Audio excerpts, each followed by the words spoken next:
The morning light filtered through the lace curtains of Poirot's perfectly ordered flat in Whitehaven Mansions, casting gentle patterns on the pristine surfaces. Hercule Poirot, meticulously attired in a grey suit, was polishing his silver moustache comb with an expression of serene satisfaction. His routine was interrupted by the unexpected appearance of Captain Arthur Hastings, who strode in with his usual air of cheerful briskness. "Poirot, have you seen this?" Hastings declared, brandishing a copy of the London Herald. Poirot raised a precise eyebrow. "Mon ami, I have not yet taken my breakfast, and you present me with the chaos of the world? What has occurred now?" Hastings, undeterred, unfolded the newspaper to reveal the headline, "Prominent publisher found dead, murder suspected." Intrigued, Poirot leaned forward, his grey eyes narrowing. Hastings read aloud. "Arthur Faraday, esteemed publisher and head of the illustrious Faraday Press, was found dead last night in his office. The police have not ruled out foul play. Faraday was known for his acerbic personality and numerous professional rivalries. Police are questioning associates and employees. Further details are pending." "A publisher, you say?" Poirot mused, tapping his fingers thoughtfully. "And he was not simply deceased, but murdered? That is most intriguing." "Yes," Hastings continued. "Faraday Press is one of the most respected publishing houses in London. Faraday was not well liked, known for his ruthless business methods. Apparently, there's a whole string of authors and employees who despised him." Poirot nodded. "And yet, Hastings, the question is not who hated him, but rather who hated him enough to kill. That is the essence of human nature, when dislike escalates to murder." Before Poirot could speculate further, there was a knock at the door. Poirot's faithful housekeeper, Miss Lemon, entered. "A message for you, Mr. Poirot," she announced, holding a cream-coloured envelope. Poirot took the letter, examining the monogram on the seal. "Ah, from Inspector Japp," he deduced. Breaking the seal, he read the message aloud. "Faraday's death appears to be murder. Strangled with his own silk cravat. Office door locked from the inside. Key missing. Come at once." Poirot's eyes gleamed. "A locked room mystery, Hastings. It appears that our publisher did not simply print his death. He staged it most theatrically." Hastings looked puzzled. "Staged? But you mean—" Poirot smiled faintly. "Patience, my friend. Let us see what the scene tells us. Every story, after all, has its plot twists." Within minutes, Poirot and Hastings were en route to Faraday Press. As the cab jolted through the bustling London streets, Poirot's mind whirred with possibilities. A publisher, a locked room, and a missing key. Already the pieces beckoned to be arranged. Upon arrival at Faraday Press, Inspector Japp greeted them with a characteristic nod. "Glad you could come, Poirot. Quite the mess, this one." "Ah, Japp, you say the door was locked from the inside?" Poirot asked. "Yes, clean as a whistle, too. Not a sign of forced entry.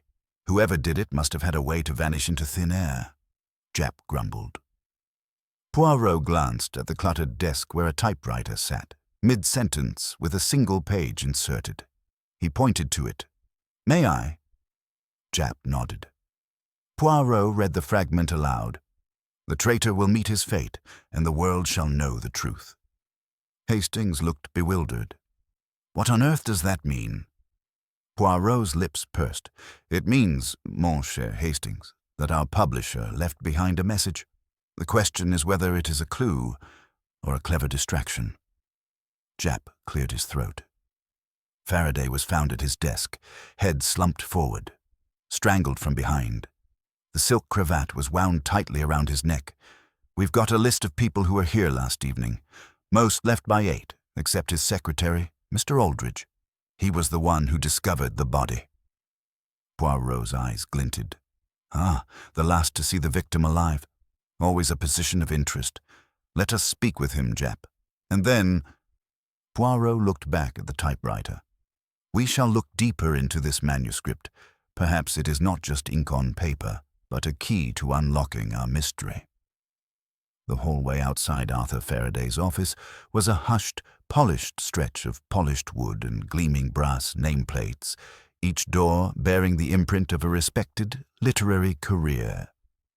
As Poirot, Hastings, and Japp approached the heavy oak door marked Arthur Faraday, publisher, the air felt thick, as if the walls themselves held their breath, anticipating revelations. Inside, the scene was stark and silent. Faraday's large mahogany desk dominated the room, its surface meticulously ordered, except for the single sheet of paper still clamped in the typewriter's jaws, the unfinished sentence glistening like an open wound. Poirot paused just inside the doorway, his gaze sweeping the room. He noted the high windows framed by deep red velvet curtains, the towering bookshelves stacked with thick, leather-bound tomes, and the dense Persian carpet that covered the floor. It struck him immediately as a room designed to project power, a publisher's throne room. Japp cleared his throat, nodding toward the desk. There he was, slumped over, strangled by his own cravat, head almost touching that typewriter. He gestured to the silk cravat now neatly folded in an evidence bag on a side table. It was wrapped tight around his neck, twisted so hard it left deep grooves in his skin. Poirot approached the typewriter, bending slightly to inspect the page. He noted the indentation where Faraday's head must have rested. A faint smudge of ink marked the lower edge, and the keys themselves were slightly depressed, as if bearing the weight of a dying thought. "Interesting," Poirot murmured, brushing his fingertips lightly over the typewriter keys without pressing them. He was interrupted while writing. A thought left hanging. Hastings, peering over his shoulder, frowned. "But what does it mean, Poirot? The traitor will meet his fate, and the world shall know the truth? Rather dramatic, isn't it?" "Dramatic, yes, but also purposeful, Hastings. Men like Faraday do not waste words, even in death." Poirot straightened, turning to the window. And yet, if this was a murder staged to look like a crime of passion, why leave the message unfinished? He tapped his chin thoughtfully. No, it suggests urgency. Or perhaps fear. Japp shifted uncomfortably. "You're saying the old goat knew he was about to be strangled, sat there typing his last words, and then just died mid-sentence? Sounds far-fetched." Poirot smiled faintly. "It is not the dying that is far-fetched, my friend, but the message itself. Why begin such a revelation if you fear for your life? Would you not flee, or at the very least, lock the door more securely?" He moved to the door, examining the polished brass lock. It bore no signs of tampering, and the key was indeed missing. Poirot reached into his waistcoat pocket, retrieving a delicate silver magnifying glass. He peered closely at the lock, his breath fogging the polished brass ever so slightly. "No scratches? No forced entry," he muttered, glancing up at Japp. "And you say the door was locked from the inside?" Japp nodded. "Right. We had to break it down to get in. Keys vanished." Poirot straightened, his expression brightening with sudden realization. "Ah, you see, Japp, the key is not merely missing. It is deliberately absent. There is a difference, yes?" Japp blinked. "What's the difference?" Poirot's eyes twinkled. "A missing key is simply lost. An absent key has been purposefully removed to mislead." Hastings leaned in, puzzled.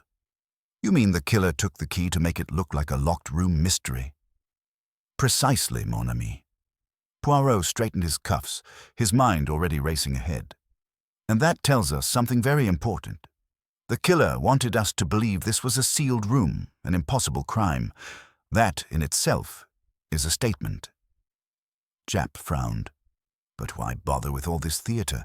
Why not just make it look like a straightforward robbery or a random attack?" Poirot's expression grew serious. "Because this murder is not about the death alone, but about the message left behind. A performance, if you will, designed to draw attention to the words on that paper." Before Japp could respond, the door creaked open, and a tall, lean man in a sharply cut suit stepped into the room.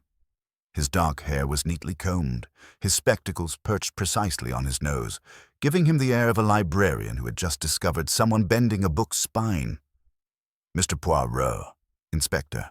"Japp," the man said, his voice low and clipped. "I am Edward Aldridge, Mr. Faraday's secretary. I understand you wish to speak with me." Poirot turned, offering a polite nod. "Ah, Monsieur Aldridge. You discovered the body, yes?" Aldridge's eyes flickered, a momentary tightening of his jaw. "Yes. I was the last to leave last night. I returned early this morning to collect some papers and found Mr. Faraday." He glanced at the desk, his Adam's apple bobbing slightly. "As you see." Poirot watched him closely. "And when you left last evening, was the door locked?" "Yes," Aldridge replied quickly, his gaze not quite meeting Poirot's. "I locked it myself, as I always do. Mr. Faraday preferred his privacy." Poirot's sharp eyes caught the slight tremor in the man's fingers as he adjusted his spectacles. "And you had the only key?" Aldridge hesitated, his fingers tightening. "Yes. That is, I assumed so. There may be a spare, but I am not aware of its whereabouts." Poirot's eyes narrowed. "Interesting, monsieur. And tell me, did Mr. Faraday have any particular enemies? Someone who might have wished him dead?" Aldridge exhaled slowly, his eyes drifting to the typewriter. "Faraday had many rivals, and many enemies. He was not a man who made friends easily." Poirot's gaze lingered on the nervous secretary. "Indeed. And yet you worked closely with him for many years, did you not?" Aldridge's face tightened. "Yes, but that does not mean I was fond of the man." Poirot leaned in, his tone soft but probing. "But perhaps you knew his secrets, no? His habits, his fears, perhaps even his hidden sins." Aldridge's lips thinned, his posture stiffening. "I am merely his secretary, Mr. Poirot, not his confessor." Poirot's eyes flashed with sudden intensity. "Ah, but in the end, monsieur, every secretary is the keeper of secrets. And those secrets, they often hold the key to murder." Poirot observed Aldridge closely, noting the man's clenched jaw, the rapid blinking behind his spectacles, and the slight, involuntary twitch of his left hand as it hovered near his waistcoat pocket. There was tension there, coiled tightly, like a spring ready to snap. Poirot made a mental note of this, filing it away among the many small but significant observations that would later coalesce into a portrait of the truth. "Tell me, Monsieur Aldridge," Poirot began, his tone deceptively light, "did you notice anything unusual about Mr. Faraday's behavior recently? Any oddities? Perhaps a sudden change in temperament or new acquaintances?" Aldridge hesitated, his gaze flitting to the darkened corners of the room as if the shadows themselves might reveal his secrets. Mr. Faraday was always intense, driven, but yes, in recent weeks he had become more guarded, secretive even. He often stayed late, locked in this office, refusing interruptions. Poirot's eyebrows lifted. "And do you know why, monsieur?" Aldridge exhaled sharply, his hand finally dropping to his side as if conceding a private battle. "I cannot say for certain, but I believe it had something to do with a manuscript he was preparing for publication, a rather controversial one." Hastings, who had been pacing near the bookcases, perked up. "Controversial? In what sense?" Aldridge hesitated, his eyes narrowing. "I do not know the precise contents, but I gathered that it contained sensitive information, perhaps even dangerous to some of the people mentioned within." Poirot's eyes gleamed. "Ah, so you suspect that this manuscript, this unpublished revelation, may have been the motive for his murder?" Aldridge flinched at the word murder, as if it had struck him physically. He adjusted his spectacles again, his fingers trembling slightly. "It is possible," he replied, his voice a strained whisper. "Faraday had a way of making enemies. powerful enemies. Poirot leaned in closer, his tone low and precise. "And did you see this manuscript, monsieur? Did you perhaps handle it, read even a portion of it?" Aldrich straightened, a flicker of defiance crossing his face. "No, I only handle the routine business of the press, contracts, financials, schedules." Faraday kept this particular project entirely to himself. Poirot stepped back, his sharp eyes never leaving Aldrich's pale face. "Interesting, and yet you knew of its existence. How so?" Aldrich hesitated, his throat bobbing with a nervous swallow. "I overheard a conversation, a heated one, just last week. Faraday was speaking on the telephone, his voice sharp, almost furious. I did not hear the entire exchange, but he said something about exposing the truth and not being intimidated. He slammed the receiver down so hard it cracked the stand." Poirot's eyes sparkled with intrigue. "And this conversation, do you recall when it occurred?" "Last Thursday, just before he left for the day," Aldrich replied, his voice gaining strength as the memory returned to him. He was in a foul mood after that, even more so than usual. Poirot stepped away from the desk, his gaze drifting once more to the typewriter. The unfinished line of text stared back at him, stark and unresolved. He moved to the desk's side drawers, carefully pulling each one open with a gloved hand. Inside, he found a series of neatly stacked ledgers, a gold fountain pen with a small crack near its nib, and a stack of unopened correspondence. Suddenly, Poirot's fingers froze over a slim, leather-bound notebook. Its corners were worn, its spine cracked from years of use. He flipped it open, his eyes scanning the dense, elegant script within. Names, dates, and numbers filled each page, interspersed with cryptic notations, Faraday's private accounts, perhaps, or something more personal. Hastings leaned in curiously. "What is it, Poirot?" Poirot's lips curved into a tight, enigmatic smile. "A record, Hastings. The private musings of a man who clearly trusted no one."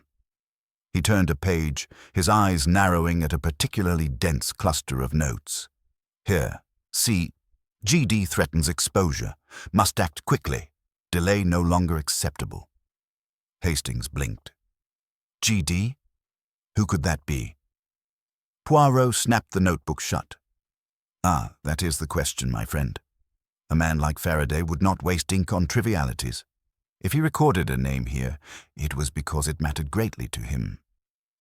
Before Hastings could press further, the door creaked open once more, and a young woman in a smart, navy blue suit stepped into the room.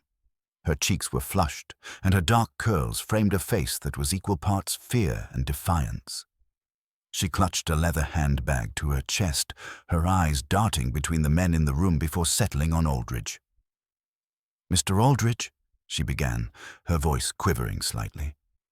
"I heard about Mr. Faraday. Is it true? Is he dead?" Aldrich's face turned ashen, his hand gripping the edge of the desk as if to steady himself. "Yes, Miss Carlyle. I'm afraid it's true." Poirot turned to the young woman, his head tilting slightly as he studied her. "Mademoiselle Carlyle, I presume?" The young woman nodded, her eyes wide and fearful. "Yes, Julia Carlyle. I work in the editorial department." Poirot's gaze remained fixed on her, his sharp eyes catching the slight defensive way she clutched her handbag, as if shielding herself from the harsh reality of the scene before her. "Tell me, Mademoiselle Carlyle, were you here last night?" She hesitated, her eyes flicking to Aldrich before she replied. No, I left early. I had an appointment." Poirot's lips curved slightly. "An appointment, you say? At what hour, if you please?" She hesitated again, the color rising in her cheeks. "Around 7. I left just after Mr. Aldrich." Poirot's gaze sharpened. "Ah, so you were among the last to see Mr. Faraday alive." Miss Carlyle's grip on her handbag tightened visibly, her knuckles whitening. "Yes, I suppose so," she whispered, "but I had nothing to do with this. I swear it." Poirot nodded, his expression softening slightly. "I do not doubt you, mademoiselle. But understand, I must ask these questions. In a murder, every detail, no matter how small, becomes a vital piece of the puzzle." As Poirot's words hung in the air, the faint clatter of a passing carriage outside the window broke the tense silence, the distant hoofbeats echoing through the room like the ticking of an unseen clock, marking the passage of a life cut short. Poirot straightened, slipping the notebook into his coat pocket with a final, thoughtful glance at Miss Carlyle. "Come, Hastings, Jap, there is much yet to unravel." As they stepped back into the hallway, Poirot's mind was already racing ahead, his little grey cells dancing with possibilities. The threads were beginning to weave together, but the final tapestry remained stubbornly elusive. As they stepped into the corridor, Poirot's sharp eyes caught the faint glimmer of dust motes swirling in the morning light, drifting lazily through a narrow beam from the high windows. He paused, glancing back at the door to Faraday's office, which had swung shut behind them with a soft, inevitable click.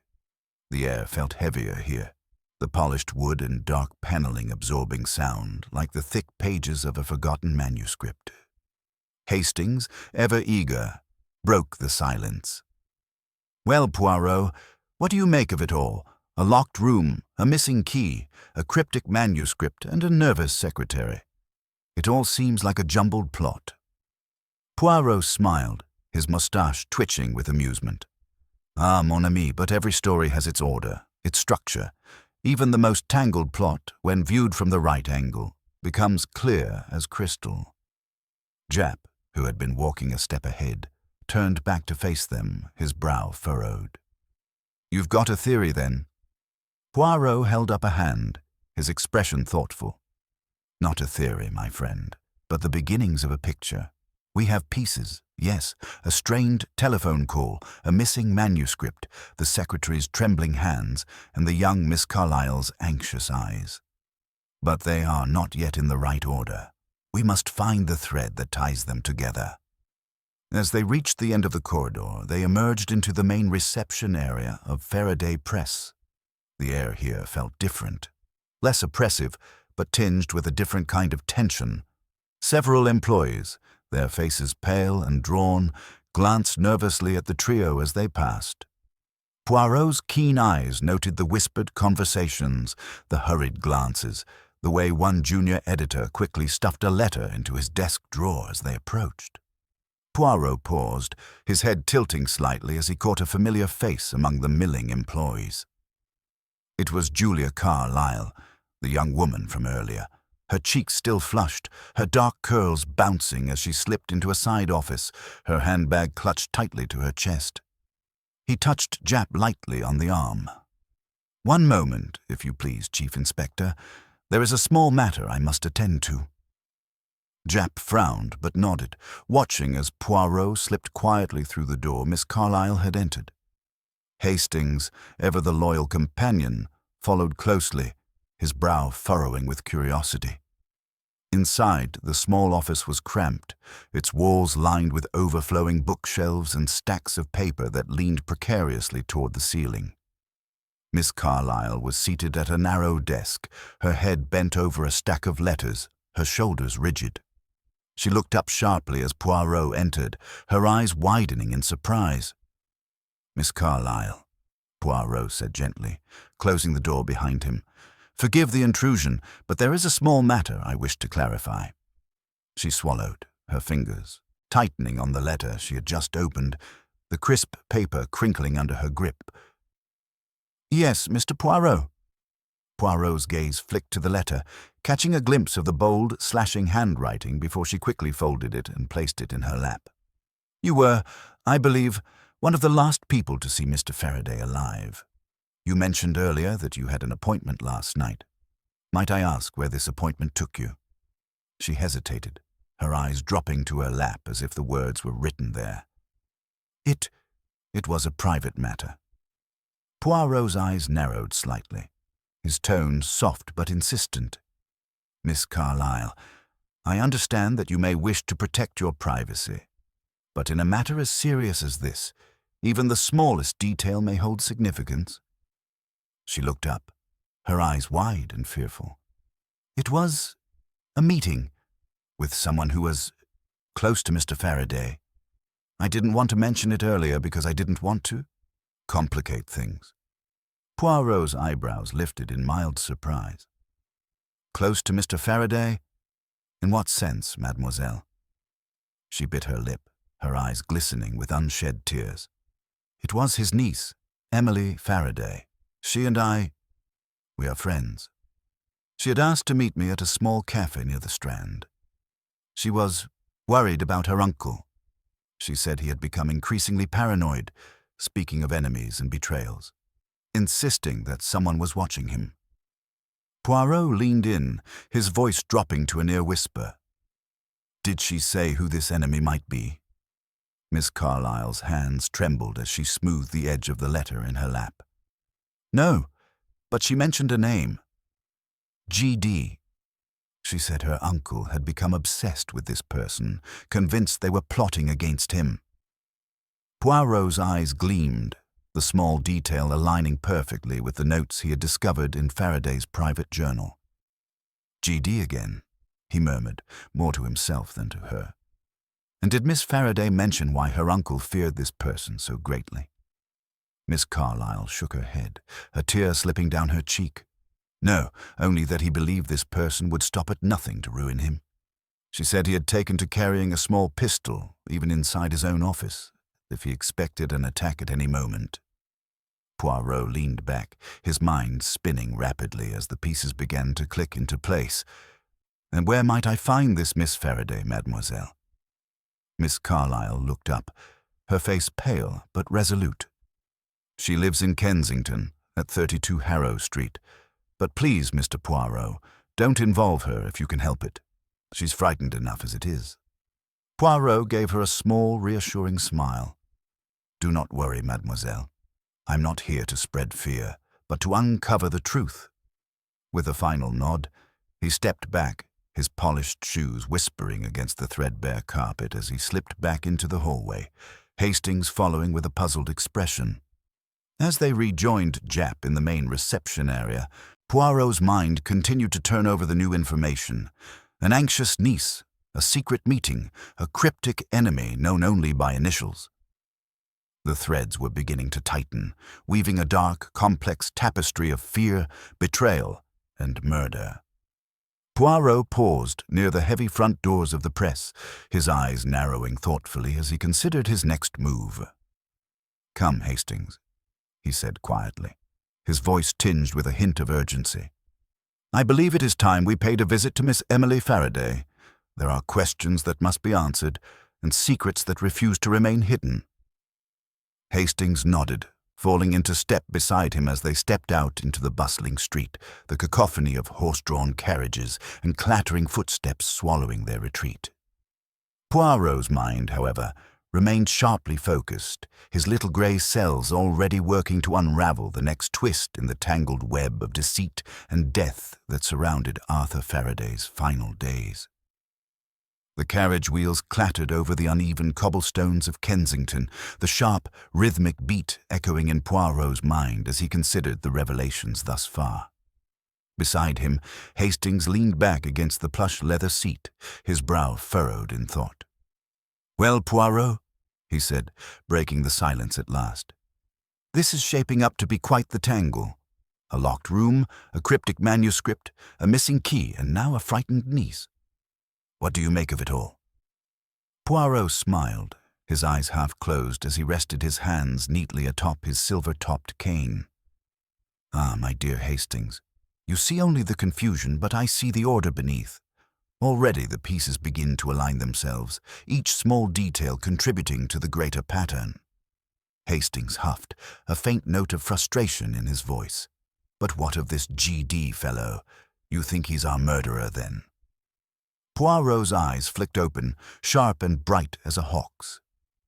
Perhaps Hastings, or perhaps merely a shadow on the wall, a name whispered to conceal another truth entirely. We must not be too hasty in our conclusions. The carriage slowed. the driver tipping his hat as they approached a tall, narrow townhouse with a pale stone facade.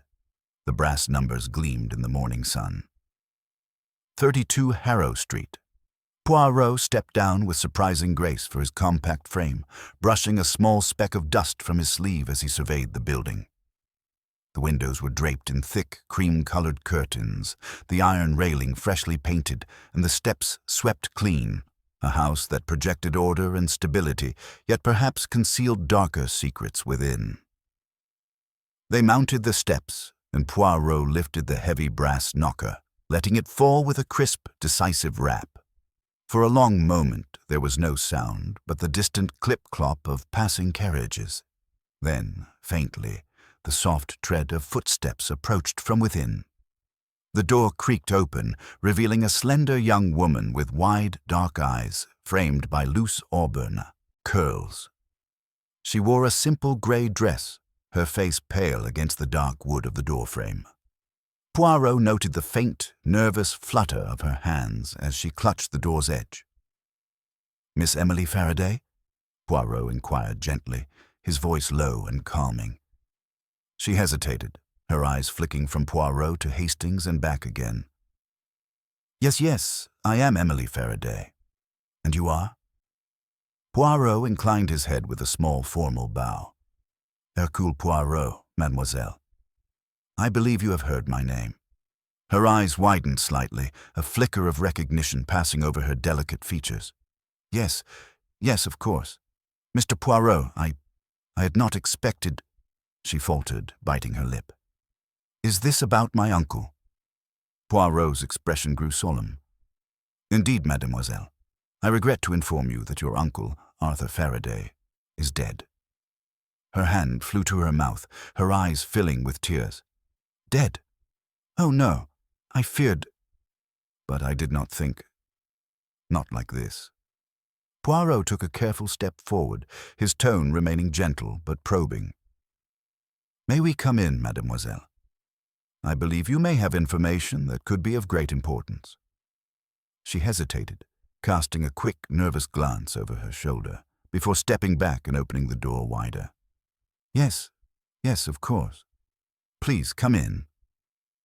They stepped into a small but elegantly furnished sitting room, its walls lined with dark wood paneling and shelves filled with neatly arranged books.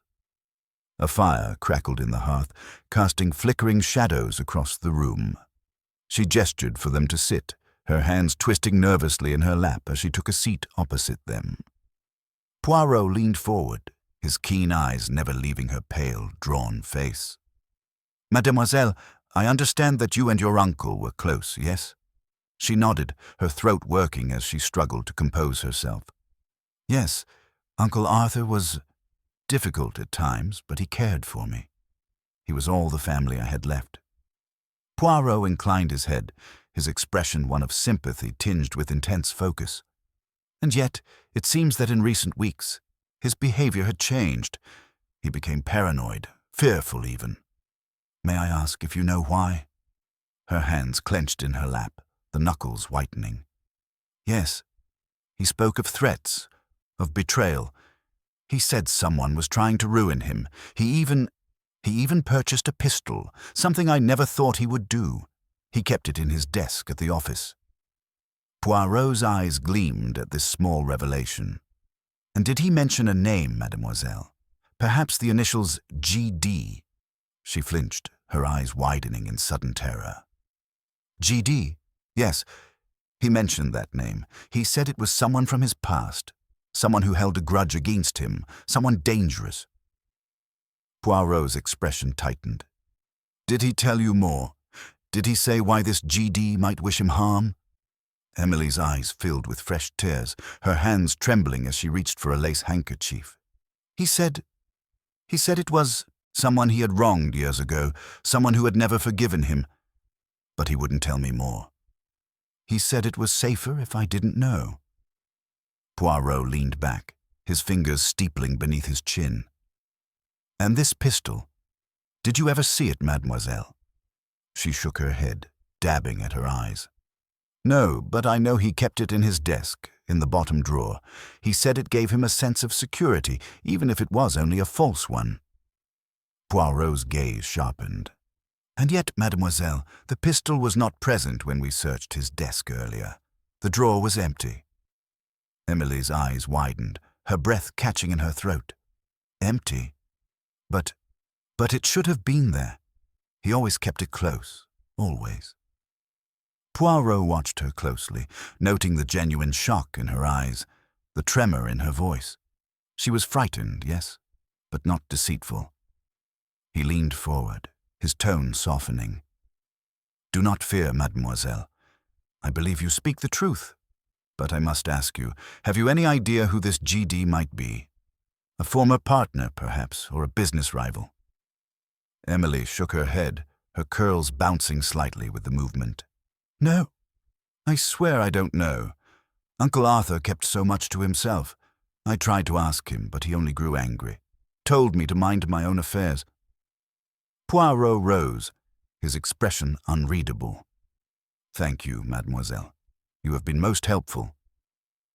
As they left the townhouse, Hastings turned to Poirot, his expression puzzled. Well, what do you make of that, Poirot? Poirot's eyes were distant, his mind clearly turning over the new information. Ah, Hastings, the picture becomes clearer, but the frame remains hidden. There is more to this GD than we have yet uncovered, and I believe our next step must be to discover precisely who this mysterious figure is. They stepped into the waiting carriage, the horses' hooves clattering against the cobblestones as they set off once more into the bustling streets of London, the mystery deepening with every turn of the wheels. The carriage rumbled steadily through the narrow streets of Kensington, the rhythmic clatter of iron-shod hooves echoing off the stone facades of terraced houses. Poirot sat in deep contemplation, his fingertips pressed lightly together, his sharp eyes half closed as if already unraveling the tangled threads of the case. Hastings, seated beside him, fidgeted impatiently, his gaze flicking from the passing scenery to Poirot's impassive face. Well, Poirot, he began at last, unable to bear the silence any longer, I must admit, this business with Emily Faraday has only added to the confusion. She clearly fears something or someone, but if she knows more than she's saying, she hides it well. Poirot's eyes opened slowly, his gaze settling on his old friend with a hint of amusement. Ah, my dear Hastings, you see only the confusion, while I see the order beginning to emerge. Mademoiselle Faraday's fear is genuine, yes, but it is the fear of one who senses the shadow of a threat without fully understanding its shape. Hastings frowned, his brows drawing together. But what of this GD business? It seems to haunt everyone connected to Faraday's life, and yet no one can say who or what it truly is. Poirot allowed himself a small, satisfied smile. Precisely, mon ami. And that is the key to our puzzle. The shadow that moves through this affair, the ghost that haunts each of our suspects, is no mere figment of the imagination. It is a name, a force, a spectre that has driven a man to his death.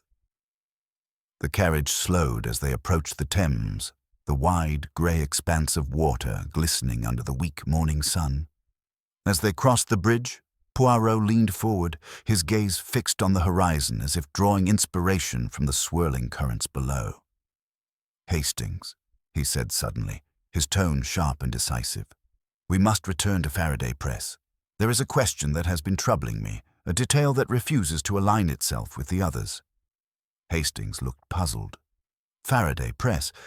But we've already searched his office, spoken to his colleagues. What more can we hope to find there? Poirot's eyes sparkled with the light of discovery. A great deal, I suspect. We have examined the scene of the murder, yes, but we have not yet examined the mind of the victim. And in a case such as this, it is the mind, not the room, that holds the final key. They reached the towering stone building on Fleet Street, its imposing facade casting long, dark shadows across the busy pavement. As they entered the lobby, Poirot's eyes swept over the bustling clerks, the hurried messengers, the anxious young editors whispering in corners. The air here was thick with the whispered echoes of words, the scratch of pens, the rustle of papers, a fitting atmosphere for a murder built on secrets. Poirot led the way up the narrow, creaking staircase to Faraday's private office, his polished shoes clicking softly against the worn wood. They reached the heavy oak-paneled door, its brass nameplate still bearing Faraday's name, a silent testament to a life abruptly cut short. Poirot paused, his gloved hand resting lightly on the doorknob. He glanced at Hastings, his eyes alight with quiet intensity. "Prepare yourself, my friend. I believe we are about to find the first true thread in this tangled web." He pushed the door open, revealing the dim, dust-moted interior of the office. The air inside was cool and musty, tinged with the faint scent of old paper and printer's ink. Poirot moved swiftly to the desk, his fingers dancing over the scattered papers, the neatly stacked ledgers, the half-empty inkwell. His eyes settled on the typewriter, its key still bearing faint traces of ink, the ribbon slightly frayed where Faraday's fingers had last struck it. He reached down, carefully lifting the small stack of carbon copies from the side drawer. He flipped through the sheets, his brow furrowing as he scanned the crisp black letters. Hastings leaned in, peering over his friend's shoulder. "What is it, Poirot? Do you see something?" Poirot held up a single sheet, his finger tapping a particular line of text. The words were stark, almost defiant in their simplicity. "To those who think themselves untouchable, beware. The truth is not so easily buried." Poirot's eyes narrowed. "Ah, mon ami, here we have the heart of the matter. Faraday was not merely a publisher, but a man with a mission, a man determined to expose the hidden sins of others." Hastings blinked in surprise. But why would that get him killed? Surely many publishers take risks. Why would this particular manuscript be worth murder? Poirot smiled, slipping the sheet carefully into his pocket. "That, Hastings, is precisely the question we must answer, but I suspect that the answer lies not in the manuscript itself, but in the secrets it threatened to reveal." He straightened, casting a final, lingering glance around the shadowed office. "Come, my friend. We must speak with those who knew Faraday best, those who had the most to lose from his revelations." As they made their way back down the creaking stairs, Poirot's mind raced, his little grey cells piecing together the scattered fragments of truth. Faraday had been a man who knew too much, a man unafraid to shine a harsh light on the hidden corners of respectable society. And somewhere in the darkened alleys of London, a figure moved with the silent precision of a predator, determined to silence that light forever. As they stepped out into the bustling street once more, Poirot's gaze drifted to the swirling clouds above, his mind already turning to the next move in this deadly game. They stepped out into the cool London air, the sharp tang of printer's ink and musty paper still clinging to their clothes. The sun hung low in the sky, casting long shadows that stretched across the busy pavement like grasping fingers. Hastings, his mind still churning with the implications of their discovery in Faraday's office, matched Poirot's brisk pace as they descended the steps of the Faraday Press building. "Poirot," Hastings said at last, his tone a mixture of confusion and determination. "You're convinced now, aren't you, that this manuscript was the cause of Faraday's murder? That he was killed to silence him?" Poirot gave a small, approving nod, his moustache twitching with the faintest hint of a smile. "Ah, mon ami, you grasp the essence of it. Yes, the manuscript is the key. It is not merely a collection of words, but a weapon aimed at the heart of someone with much to lose." Hastings frowned, his brows knitting together. "But who? And why all this mystery with the initials G.D.? Poirot's sharp eyes darted to a passing carriage, the polished black lacquer reflecting the fading sunlight. "That, my friend, is what we must now discover. But I have my suspicions." They turned a corner, the narrow streets of Fleet Street giving way to broader avenues, the sounds of clattering hooves and murmured conversations filling the air. Poirot's stride quickened, his polished shoes clicking sharply against the worn cobblestones. "Come, Hastings," he said, his tone brisk. "We must pay a visit to a certain Mr. Bernard Stokes, the managing editor of Faraday Press. If anyone knew the full extent of Arthur Faraday's plans, it is he." They arrived at Stokes's address, a tall, narrow townhouse just off the Strand. The brass nameplate beside the door gleamed in the waning light, the letters neatly etched, Bernard Stokes, editor. Poirot lifted the heavy brass knocker, letting it fall with a crisp, decisive rap. A moment later, the door swung open to reveal a thin, bespectacled man with a sharp nose and narrow, calculating eyes. His expression shifted from mild curiosity to guarded concern as he recognized the famous detective. "Mr. Poirot," Stokes said, his voice tight with poorly concealed anxiety. "I wasn't expecting— That is to say, how can I help you?" Poirot inclined his head, his eyes never leaving Stokes' pale, twitching face. "Forgive the intrusion, Monsieur Stokes, but I have a few questions regarding the late Mr. Faraday. May we come in?" Stokes hesitated, his fingers gripping the edge of the door as if considering slamming it shut. But after a tense moment, he stepped back, his face pale and drawn. Yes, of course. Come in." They stepped into a narrow hallway lined with dark wood paneling, the air thick with the scent of old paper and stale tobacco smoke. Stokes led them to a small, dimly lit study, its walls lined with overflowing bookshelves and the desk cluttered with yellowing manuscripts and crumpled proofs. Stokes gestured for them to sit, his hands trembling slightly as he took a seat behind the battered oak desk. "What is this about, Mr. Poirot?" I already spoke with the police." Poirot's eyes narrowed, his expression thoughtful. "Oui, but I suspect you did not tell them everything, Monsieur Stokes." Stokes stiffened, his fingers clenching the arms of his chair. I don't understand." Poirot leaned forward, his gaze sharp and unyielding. "You were close to Mr. Faraday, were you not? You must have known that he had recently become concerned about certain threats." Stokes' eyes flicked nervously to a half-empty decanter on the sideboard, his throat working as he swallowed hard. Yes, I knew he was worried. But Faraday was always a cautious man. He saw enemies where there were none. Poirot's gaze sharpened.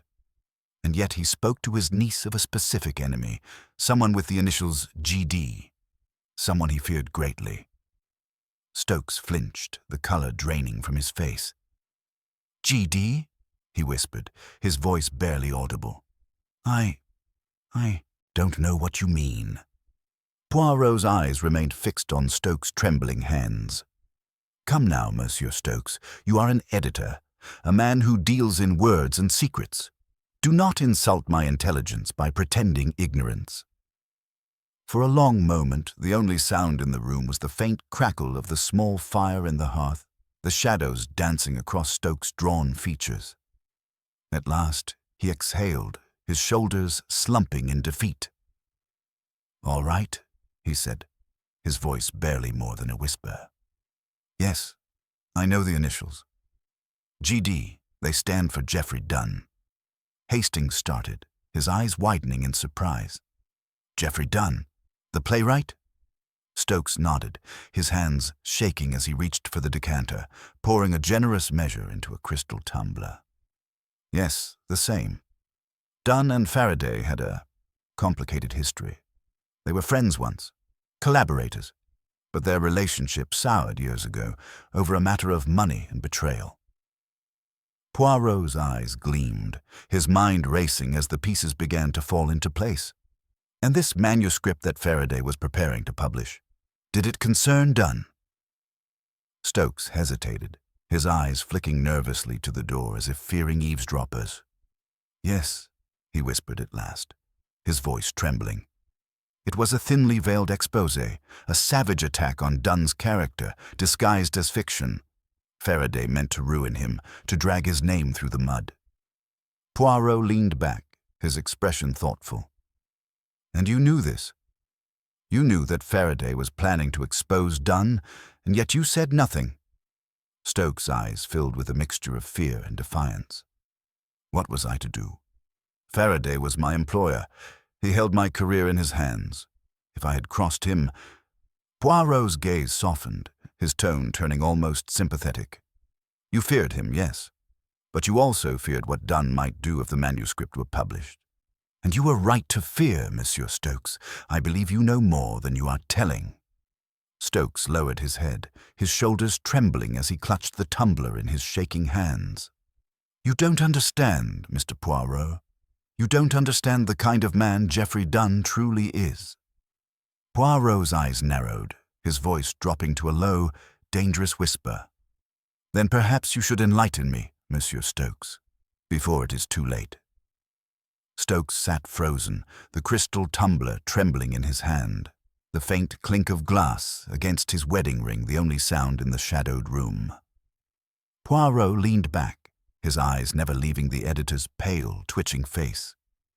You fear this Geoffrey Dunn, Poirot said softly, his tone more observation than accusation. Why? Stokes exhaled sharply, the breath rattling in his chest as if he had been holding it for too long. He drained the tumbler in a single, desperate gulp, the amber liquid vanishing down his throat with a grimace. Dunn, he whispered, his eyes distant, fixed on some dark memory. You don't understand the man, Mr. Poirot. He isn't merely ruthless. He's dangerous, vindictive. He doesn't just defeat his enemies. He destroys them. Poirot's fingers tightened slightly on the polished arm of his chair. And Faraday was his enemy. Stokes managed a weak, bitter chuckle. Oh, more than that. Dunn and Faraday were like brothers once, or so they claimed. They built each other's careers, each man rising on the other's shoulders. But then came the betrayal. Hastings leaned forward, his interest piqued. Betrayal. Stokes gave a small, sharp nod, his eyes flicking nervously to the door as if fearing unseen listeners. Yes, it happened nearly 10 years ago. Dunn had just penned his first great success, The Silver Thread, a play that took London by storm. It was Faraday who published the script, pushing it into the hands of every critic and society figure in the city. But as the play's fame grew, so did Dunn's ego. He began demanding larger royalties, more control over his work, and Faraday was not the type to be bullied. Poirot's eyes narrowed, his mind turning over the implications. So their partnership soured over money? Stokes let out a bitter sigh, his hands twisting together as if trying to wring the tension from his fingers. Money, yes, but more than that. It was pride, Mr. Poirot. Dunn felt betrayed, humiliated. He believed Faraday had cheated him, that he had pocketed a greater share of the profits while leaving Dunn to the mercy of the theater owners. The breach between them widened, each man feeding his resentment until they were bitter enemies. Poirot's fingers tapped lightly against his knee, his sharp mind racing ahead. And this new manuscript, the one Faraday intended to publish, was it a final act of revenge against his old friend?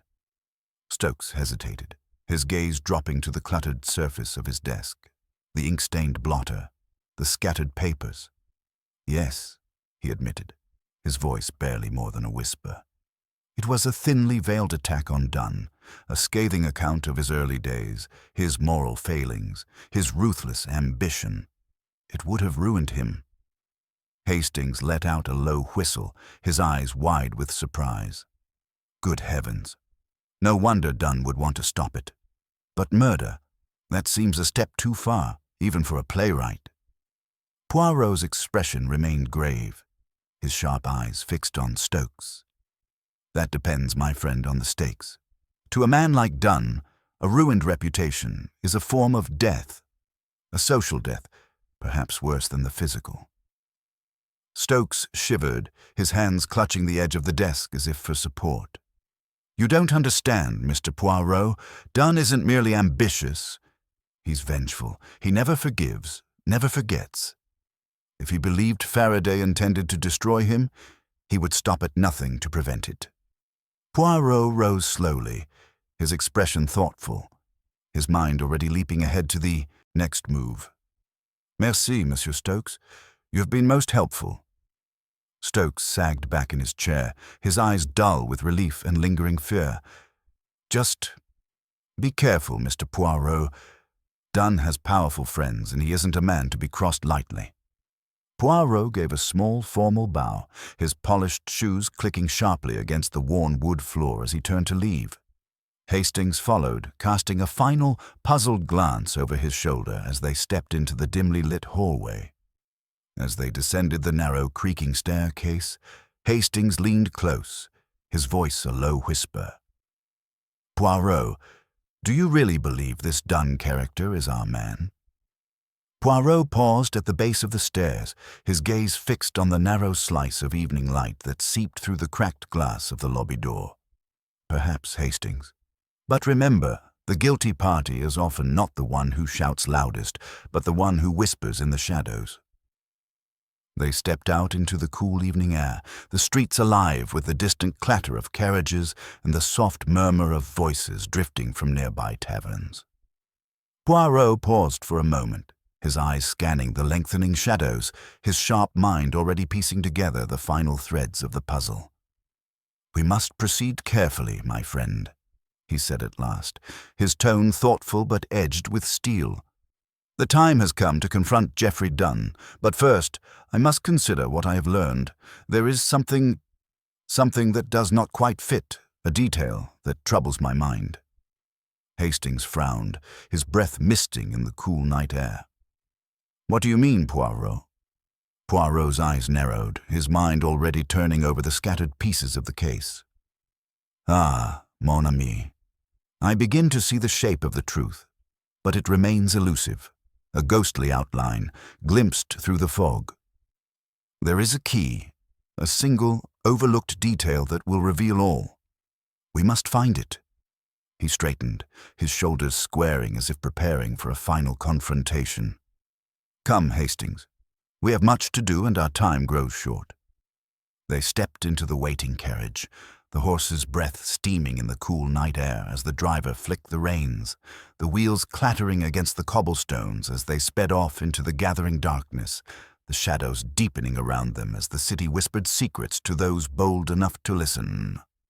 The carriage pulled to a halt before an elegant townhouse in Mayfair, its facade pristine beneath the glow of gaslight.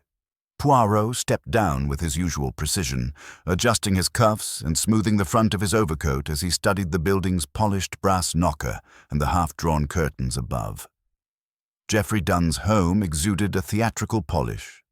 Just like the man himself, Hastings thought grimly as he followed Poirot to the door. The butler who answered was an angular fellow with a thin moustache that twitched nervously when Poirot presented his card. "Monsieur Dunn is in," the man said after a beat, as if calculating the wisdom of denying entry to the famous detective. "He is expecting no callers, but I suppose—" "Yes, this way, gentlemen." The sitting room into which they were shown was richly appointed, its velvet drapes drawn, its walls adorned with playbills and dramatic portraits. Dunn stood near the hearth, a brandy in one hand, his slender frame draped in a silk robe. He turned slowly as they entered, his expression one of mild irritation, until recognition dawned. "Monsieur Poirot," he said coolly, "to what do I owe the pleasure, or should I say, the suspicion?" Poirot bowed courteously. "I regret the intrusion, Monsieur Dunn, but alas, murder is never convenient, and the death of Charles Faraday, so sudden, so theatrical, requires answers only you may provide." Dunn's lips curved into a half-smile as he gestured for them to sit. "Always a pleasure to watch a master perform, even if I'm the audience and the accused." Poirot remained standing. "Let us not engage in wordplay, monsieur. This is not the theatre. It is the truth I seek. You had reason to hate Charles Faraday." Dunn's smile didn't waver, but a glint of something colder flickered behind his eyes. You've spoken to Stokes. I have, Poirot replied. And others. I know of the manuscript, the one Faraday was preparing to publish. A fictionalized memoir, or so it was billed. Dunn swirled his brandy slowly. If such a manuscript existed, and I am not confirming that it did, then it would have been defamatory rubbish. Charles always had a gift for narrative, but he never let facts ruin a good story. Yet you feared it, Poirot pressed gently. Enough to confront him? To threaten him? Dunn laughed softly. You imagine me hurling threats? Charles wouldn't have trembled if I'd arrived with a pistol in each hand. No, Monsieur Poirot. If I wanted to destroy him, I'd have done it the right way, on the page, and believe me, I was tempted. You deny meeting with him that evening. I was at the Theatre Royal until nearly midnight. Ask anyone on the crew. I was in rehearsal for The Poisoned Veil. Irony, no. Poirot inclined his head. I will verify that. But I wonder, Monsieur Dunn, if your alibi is so firm, why the undercurrent of fear from Mr. Stokes?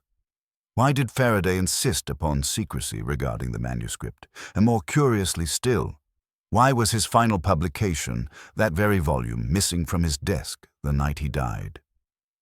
The playwright's eyes narrowed, but he said nothing.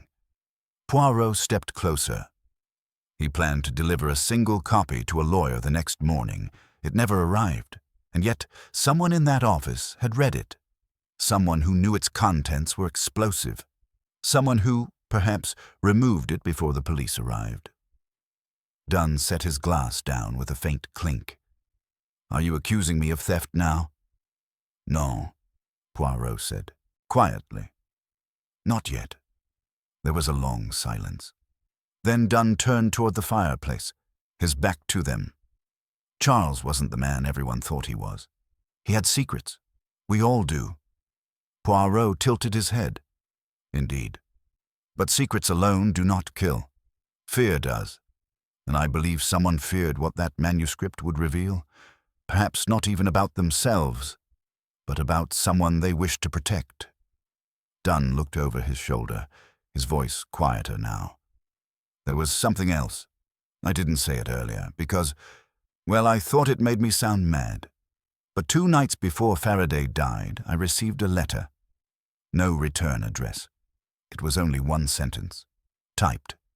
He intends to print your death. That was all. Poirot's brow lifted. And you still deny knowledge of the manuscript? Dunn gave a weary shrug. I thought it was someone stirring trouble. Faraday always had enemies. Authors he rejected, old lovers, you name it. But the phrasing, it unnerved me. When I heard he died, I burned the letter. Poirot was silent a moment, his gaze unreadable. Then he turned toward Hastings. Come, mon ami, we must return to the scene of the crime. Back in the carriage, Hastings sat frowning. I don't trust Dunn, Poirot. There's something oily about him, but you don't think he did it, do you? No, Poirot said softly. He is too controlled. Too clever, yes, but also too proud. He would never commit a crime so gauchely. Then who? Poirot tapped his chin. The missing manuscript, that is the thread we must pull. Who had access to it before the police arrived? Stokes, certainly, but perhaps another. Someone overlooked. He paused. We must speak again to Miss Barrett. There was a shadow behind her eyes when she spoke of the manuscript, and I begin to think that shadow hides more than grief. When they arrived again at Faraday's office, it was dark, save for the faint glow of a lamp within. To Hastings' surprise, Miss Barrett herself opened the door. Her eyes were red, but her manner composed. Monsieur Poirot, she said, I rather expected you might come back. Poirot inclined his head. And are you ready to speak the whole truth now, mademoiselle? She hesitated. Then, with a weary sigh, she opened the door wider and stepped aside. I suppose I must. Inside, she led them to the study, where Faraday had died. The desk stood pristine, as if untouched since the tragedy. I lied to the police, she said, about the manuscript. I said I hadn't read it, but I had. Poirot folded his hands. And what did it say? Her hands trembled as she retrieved a thin sheaf of papers from behind a row of books. She handed it to him. It was about Geoffrey Dunn. Yes, but also about me. And someone else. Poirot took the pages gently, glancing over the first few lines. His eyes widened slightly. Mon Dieu. She nodded. My brother. Faraday was going to expose him. An embezzler. A liar. A man Dunn once trusted with his finances. If the book had been published, her voice caught, it would have destroyed him, and me. Poirot studied her face. So you stole it to protect your family. I didn't kill him, Monsieur Poirot, I swear. I only meant to buy time, to convince him not to publish. But when I came in the next morning and saw him, her voice broke. I thought someone else had done it, because of the manuscript. Poirot looked down at the title page. It read simply, The Last Act, a memoir in 3 betrayals. Hastings' voice was hushed. So who did it, Poirot? The little Belgian detective laid the manuscript gently on the desk, his eyes distant, calculating. There is one more betrayal yet to uncover, mon ami, and tomorrow I shall gather them all, Miss Barrett, Dunn, Stokes, and the others. Then, at last, the final curtain shall rise. The drawing room of the Dunn townhouse had been rearranged into a modest theatre of sorts, at Poirot's precise instruction. The heavy curtains were drawn shut against the afternoon light, casting the room in amber lamplight.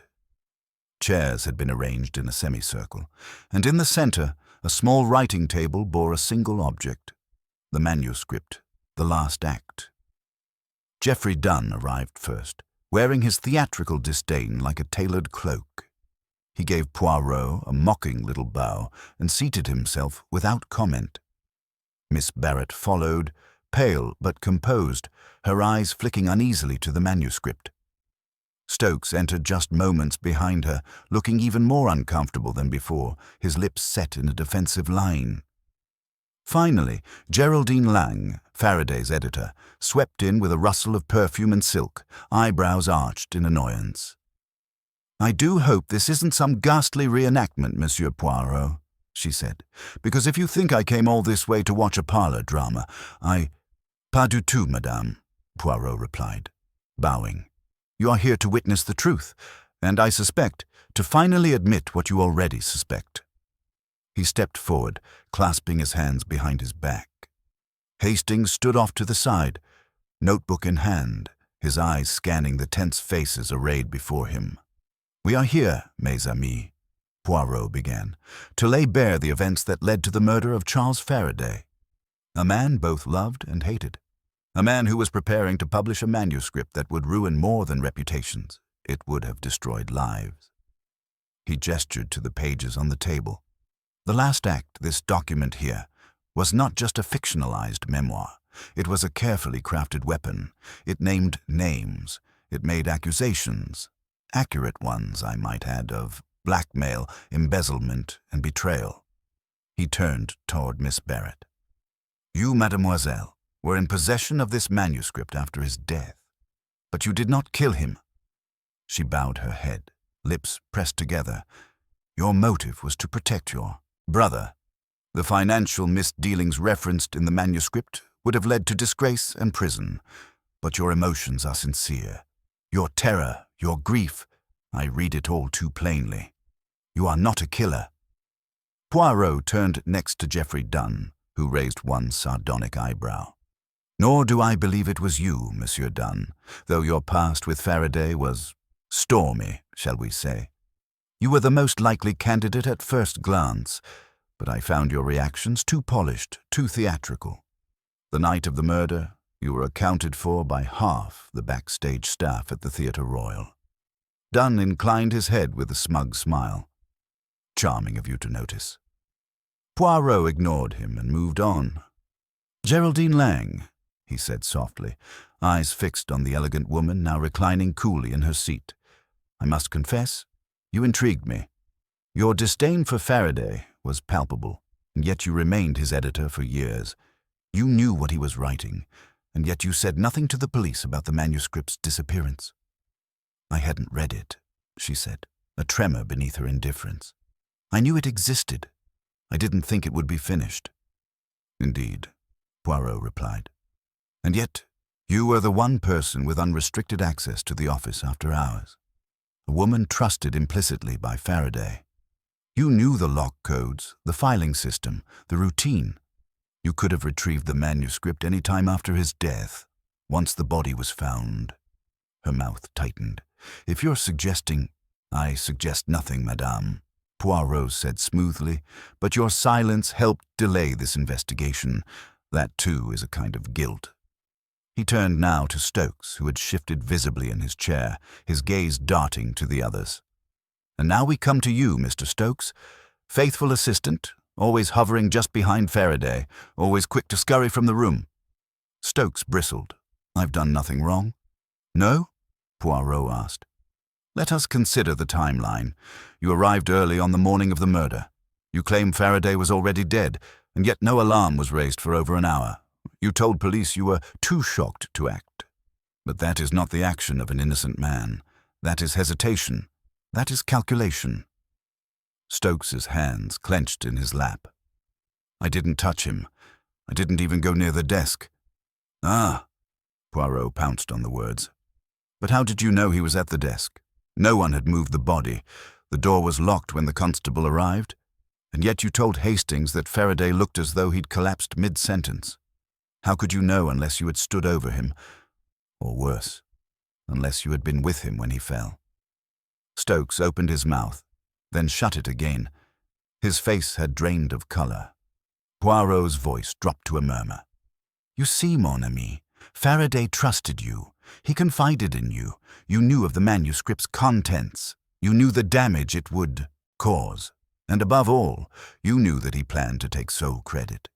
He would paint you as a mere servant, an accomplice, perhaps even a fool." He walked slowly toward the table and picked up the manuscript. "But you had contributed ideas. You had proofread, corrected, suggested edits. You believed you deserved recognition, and instead, he planned to destroy you in print." Stokes' voice was hoarse. "He betrayed me." Poirot nodded. "Yes, and in a moment of rage, or perhaps desperation, you struck him, poisoned him, most likely, in his tea. A substance untraceable by ordinary tests. Digitalis, perhaps, or aconite, administered over time. There were signs. Fatigue, tremors, memory lapses.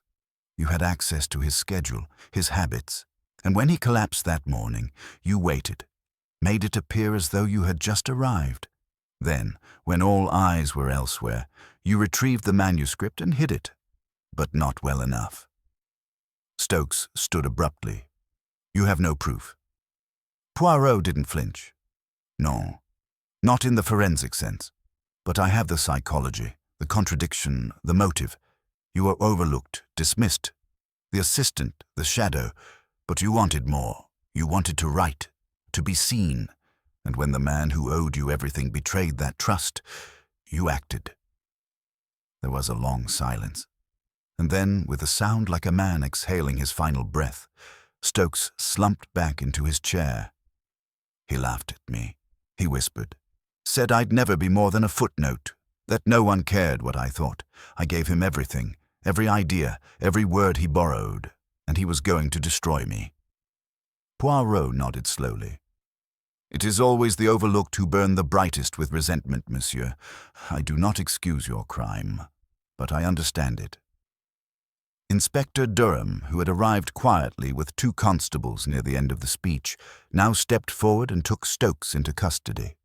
The others watched in stunned silence as the man was led from the room, shoulders bowed, a broken figure. Poirot turned back to the remaining guests. "You see, mes amis, the truth is never buried deep. It lies beneath the words, the pauses, the contradictions. One must only listen, not to what is said, but what is unsaid." As the room emptied, Poirot and Hastings remained. "You knew from the start?" Hastings asked. Poirot smiled faintly. "No, but I suspected. The manuscript, its title the last act. It was not about done, it was about betrayal. The final betrayal, and who better than the man closest to the author? Hastings nodded. And now it's over. Poirot adjusted his cuffs, his gaze lingering on the closed manuscript. No, mon ami, it never ends. The curtain falls, yes, but tomorrow another play begins. That is the theatre of human nature. He turned, stepping into the fading afternoon light. Come, Hastings. We have earned our bow.